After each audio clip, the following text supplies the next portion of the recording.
तुमको क्या लगता था नहीं लौटेंगे? गलत। जब तक तोड़ेंगे नहीं तब तक छोड़ेंगे नहीं। ત્યારે સાથીઓ, આજે આવડી મોટી સરકાર સામે લડવા, એમની પોલીસ સામે લડવા, એમની તમામ તાકાતો સામે, યંત્ર મંત્ર તંત્ર સામે લડવા માટે મને તમારા બધાના સહકારની જરૂર છે।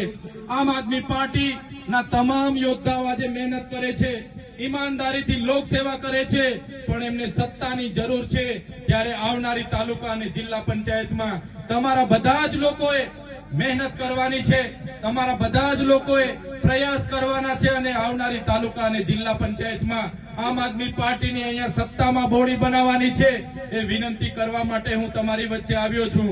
પ્રશ્ન ઘણા છે, સવાલો ઘણા છે, રજૂઆતો આપણે ઘણી કરીએ છીએ, પણ આ ભાજપની તાનાશાહી સરકારના નેતાઓ સાંભળી નથી રહ્યા, આપણા લોકોને હેરાન કરે છે। આગળ આપણા લોકોએ અહીંયા દારૂના હડ્ડાઓ પર રેડ કરી એમને ખોટી રીતે મારવામાં આવ્યા, એમને ડરાવવામાં આવ્યા, પણ એમને ધમકાવવામાં આવ્યા, પોલીસનો ઉપયોગ કરવામાં આવ્યો। પણ આજે ચૈતર વસાવા તમારી સાથે છે।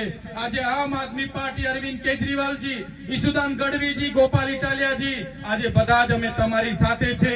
આપણા આદિવાસી સમાજ હશે, દલિત હશે, વંચિત હશે, રાજપૂતાના હશે, દરેક સમાજને જ્યારે પણ અમારી જરૂર હશે, આમ આદમી પાર્ટી રાતે 2 વાગે પણ આવીને ઊભી હશે।